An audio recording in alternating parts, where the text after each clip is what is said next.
በእርግዝና ጊዜ የሚከሰት የደም ግፊት ከሌላው ጊዜ የደም ግፊት በምን ይለያል? ሰላም፣ ዶክተር ሁሴን ሐሰን ከቤተል ቲችንግ ጀነራል ሆስፒታል። ዛሬ የምንመለከተው በእርግዝና ጊዜ የሚከሰት የደም ግፊት ከሌላው ጊዜ የደም ግፊት በምን ይለያል የሚለው ነገር አብራራላችኋለሁ። አንድ እናት በእርግዝና ጊዜ የደም ግፊት አለባት የሚባለው መቼ ነው? እርግዝና ተፈጥሮ 20 ሳምንት በኋላ የተከሰተ የደም ግፊት በእርግዝና ጊዜ የሚከሰት የደም ግፊት ይባላል። ይህ የደም ግፊት መነሻው ምክንያቱ ከእንግዳ ልጅ ጋር የተያያዘ ነው። ስለዚህ በእርግዝና ጊዜ የሚከሰት የደም ግፊት ከእንግዳ ልጅ ጋር የተያያዘ እስከሆነ ድረስ ያ የእንግዳ ልጅ ከናሂቱ በሚወገድበት ጊዜ ከወሊድ በኋላ የደም ግፊቱም አብሮ ይወገዳል ማለት ነው። ነገር ግን በሌላ ጊዜ የሚከሰተው የደም ግፊት ከሆነ ምክንያቱ ሌላ ስለሚሆን ለምሳሌ ከጄኔቲክ ጋር የተያያዘ ከኦቤሲቲ ከውፍረት ጋር የተያያዘ እና ብዙ ጊዜ ምክንያቱ አይታወቅም።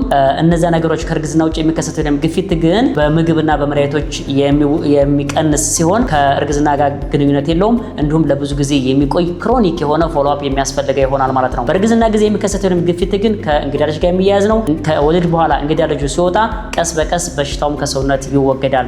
ከአንድ እናት በእርግዝና ጊዜ የደም ግፊት ካለባት ከዛ በኋላ ከወሊድ በኋላ የደም ግፊት አለብኝ ብላ ብዙ መጨነቅ አያስፈልግም የሚለው መልእክት እናስተላልፋለን። በእርግዝና ጊዜ የሚከሰቱ የደም ግፊትም ሆነ የሱካርም ሌሎችም ተያያዥ ጉዳዮች ሲኖሩ በቤተል ቲችንግ ሆስፒታል ሁልጊዜም ለታካሚዎቹ በልዩ እንክብካቤ ሁልጊዜ በሩ ክፍት ነው። ዌልካም ብለን እንቀበላችኋለን። አመሰግናለሁ።